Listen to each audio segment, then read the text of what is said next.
सिद्धि की शादी के बाद वो ससुराल चली जाती है। पीछे रह जाती है भाभी रानी।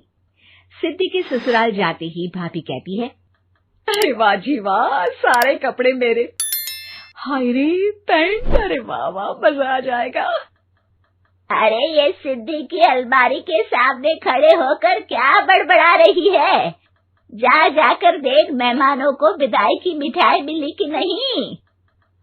अब हाँ माँ जी, क्यों नहीं, लेकिन पहले कपड़े तो बदल लूं। अब रानी आ जाती है सिद्धि के उन कपड़ों में जो वो ससुराल जाने से पहले घर छोड़ जाती है। अरे रानी, कुछ दिन रुक जाती। अरे ये तो सिद्धि बिटिया को मैंने ही दिया था, बड़ा ही फबता था उस पर, तुझ पर तो कुछ खास नहीं लग रहा। अब वो ना मेरे सारे कपड़े गीले थे तो सोचा पहन लूं।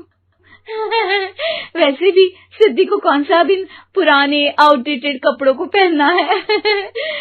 वैसे भी ये सूट तो मैंने तभी पहना था, वैसे खास है भी नहीं ये। हाँ ठीक है, लेकिन ना मेरी सिद्धि पर तो जमता था। सारे मेहमान चले जाते हैं और सिद्धि ससुराल से मायके पहली बार आती है।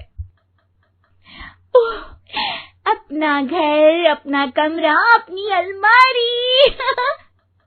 ये बोलकर जैसे ही सिद्धि अलमारी खोलती है तो सामने उसके कपड़ों की जगह कुछ और ही रखा होता है। माँ, जरा कमरे में तो आना। सास और रानी वहां पहुंच जाते हैं। रानी ने पहनी होती है सिद्धि की जींस और टी शर्ट। अरे भाभी, ये क्या? ये तो मेरी बड़ी ही महंगी टी शर्ट है, इसे आपने घर में क्यों पहनी है? अरे बहुत मिलती है दीदी ये चौक की मार्केट में, 150 में। ओ भाभी प्लीज, ये एरोपोस्टल है, 2000 की एक टी शर्ट। ओहो, 2000 में तो दीदी 4 साड़ी आ जाए। अब क्या बोलूं?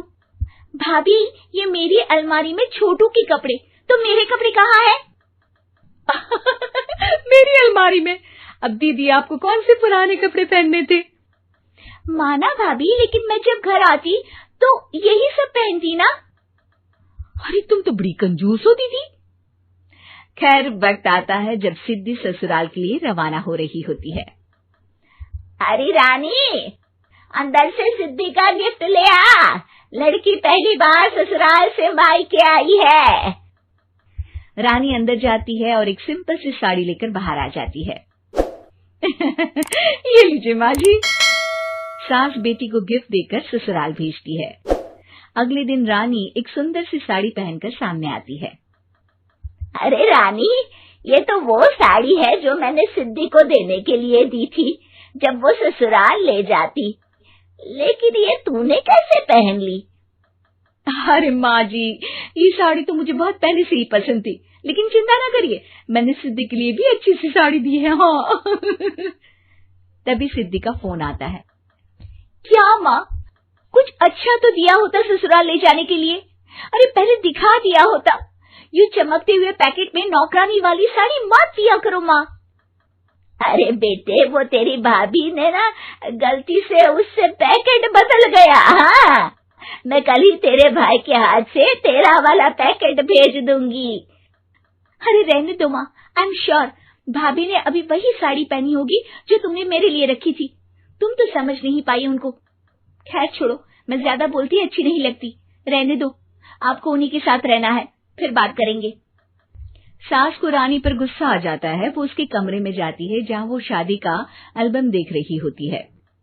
रानी, मार्केट जाकर एक ऐसी ही साड़ी लेकर आ, कल प्रतीक जाकर सिद्धि के घर दे आएगा। अरे क्यों माँ जी, कितनी साड़ी देनी है दीदी को? यहाँ कोई सेल लगी है क्या? अरे चुप कर, मेरे बेटी के हिस्से की साड़ी खुद पहन ली, अब ज्यादा ज्ञान बांट रही है। एक दिन सिद्धि का फोन आता है। माँ, मेरी सास ने आप सबको खाने पर बुलाया है। सारे लोग सिद्धि के ससुराल पहुँचते हैं। खाना खाकर वो लोग निकल रहे होते हैं कि सिद्धि की सास सभी को गिफ्ट देती है।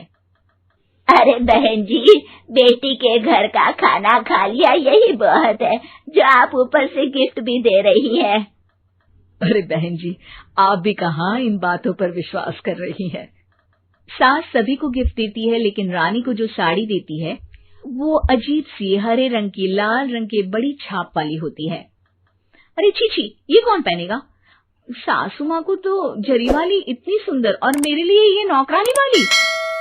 अरे भाभी, दरअसल मैं जब भी घर आती थी आप वापसी में ऐसी ही साड़ी देती थी ना, तो माँ ने सोचा कि आपको आपकी पसंद की ही साड़ी क्यों ना दी जाए। बेचारी रानी, बोलती भी तो क्या। सिद्धि और सास रानी का चेहरा देखकर हंसने लगती है, तो रानी समझ जाती है कि अपने ही बिछाए जाल में वो फंस चुकी है।